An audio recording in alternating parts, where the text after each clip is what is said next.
बिस्मिल्लाहिर्रहमानिर्रहीम। अस्सलाम वालेकुम। कॉलम शाह मुहल्लक फारूकी के इस सिलसिले में आज जो कॉलम पेश खिदमत है उसका उन्वान है फ़र्क लाहिक़े साबिक़े से ज़्यादा कर रखिए। ये कॉलम 24 अगस्त 1997 को शाये हुआ था। आइए सुनते हैं। क़ारीन को 4 अगस्त के उम्मत में जल्दी करो घटिया लोग के उन्वान से मेरा एक कॉलम याद होगा।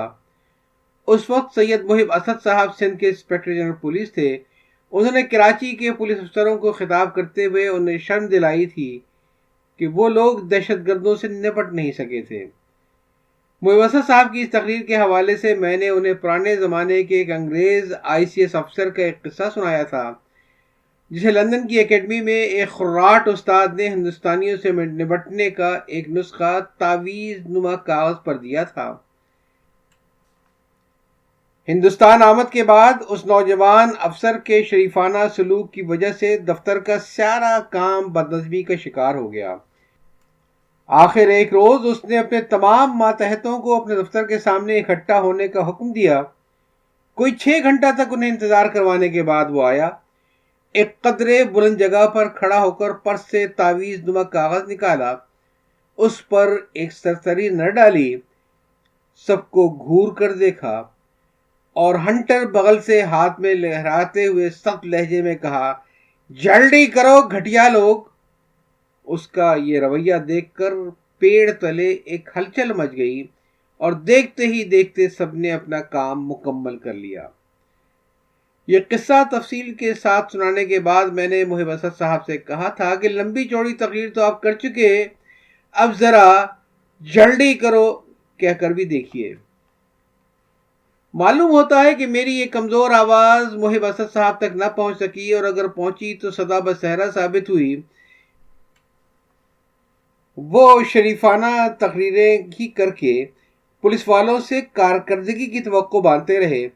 यहाँ तक कि अभी इस कॉलम को 2 हफ्ते भी नहीं गुजरे थे कि हुकूमत को यकीन हो गया कि मुहिब असद साहब दहशतगर्दी का कला कमा करने में नाकाम हो गए।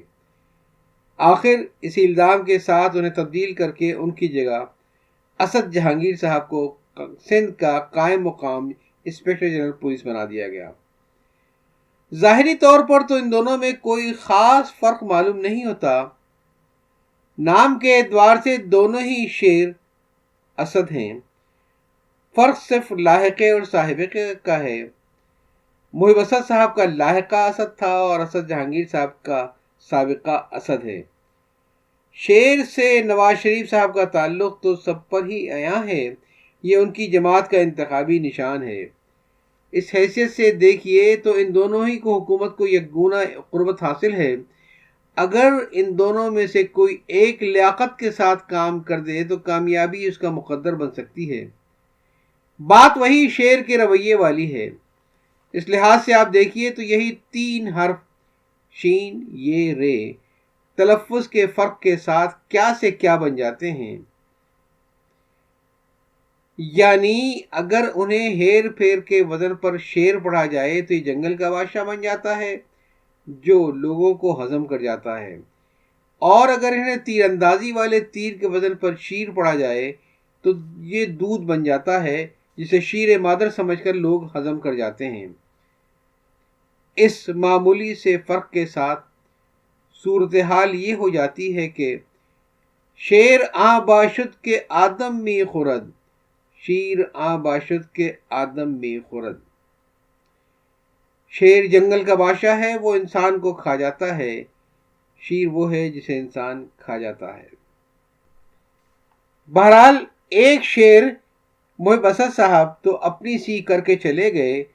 अब दूसरे शेर असद जहांगीर की बारी है। यूं तो नाम जहांगीर के एतबार से उन्हें पूरी दुनिया को फतह करना चाहिए, लेकिन अगर वो सिर्फ सिंध के दहशतगर्दों को फतह कर लें तो ये भी उनका बड़ा कारनामा होगा। कॉलम निगार तो उनकी कामयाबी के लिए दुआ ही कर सकता है।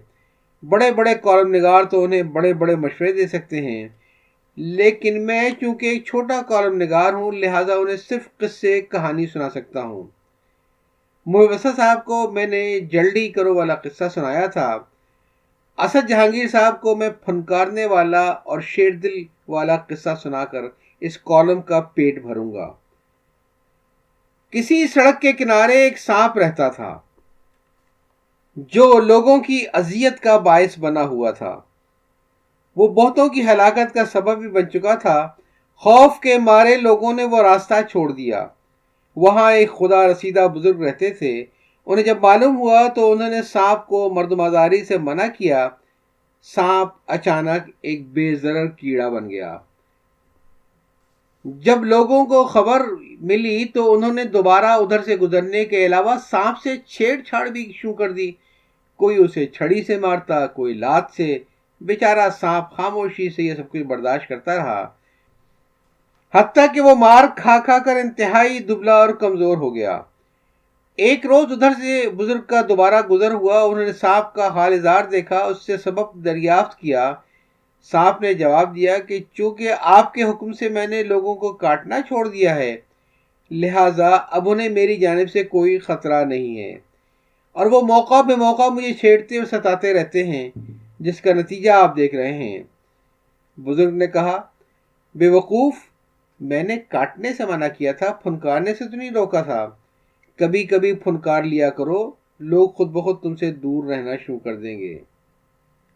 اسد جہانگیر صاحب، دہشت گردوں سے آپ کے نمٹنے کے عمل میں خود ان دہشت گردوں کے علاوہ بڑی بڑی قوتیں بھی آپ کی مزاحمت کر سکتی ہیں۔ کبھی تشویش سے، کبھی تخفیف سے آپ کو بھی ان قوتوں کی مزاحمت کرنی ہوگی، کبھی کاٹ کر، کبھی پھنکار کر۔ لیکن اس کے لیے ضروری ہے کہ آپ صرف نام کے اسد نہ ہوں بلکہ دل کے بھی اسد ہوں۔ دل کے اسد والا قصہ یہ ہے کہ کسی جگہ ایک بزرگ رہتے تھے۔ ان کی جھوپڑی میں ایک چڑیا بھی ایک بل میں رہتی تھی۔ چڑیا ادھر ادھر دیکھ کر بل سے باہر آتی، کھانے پینے کی کوئی چیز لے کر جلدی سے بزرگ کے تخت کے نیچے چھپ جاتی۔ ایک روز بزرگ نے اس سے پوچھا، تو باہر جا کر گھومتی پھرتی کیوں نہیں؟ ہر وقت اسی جھوپڑی میں کیوں پڑی رہتی ہے؟ چڑیا نے کہا، مجھے بلی سے خوف آتا ہے۔ بزرگ نے پوچھا، اگر میں تجھے بلی بنا دوں تو کیسا رہے گا؟ چڑیا نے کہا، اس سے اچھی بات کیا ہوگی، پھر تو میں آزادی سے گھوما پھرا کروں گی۔ بزرگ نے دعا دی، چڑیا بلی بن گئی، لیکن اب بھی وہ جھونپڑی سے باہر نہ نکلی۔ کتے سے ڈر لگتا ہے۔ بزرگ کی دعا نے اسے بھیڑیا بنا دیا، پھر بھی وہ اسی جھونپڑی میں گھسی بیٹھی رہی۔ شیر سے ڈر لگتا ہے۔ بزرگ نے پوچھا، اگر تجھے شیر بنا دیا جائے تو کیسا رہے گا؟ چڑیا نے کہا، تو پھر کس بات کی کمی رہے گی، پھر تو گویا بیڑا ہی پار ہے۔ بزرگ نے دعا دی تو چڑیا شیر بن گئی، لیکن وہ جھونپڑی سے باہر پھر بھی نہ نکلی۔ کہنے لگی، شکاری سے ڈر لگتا ہے۔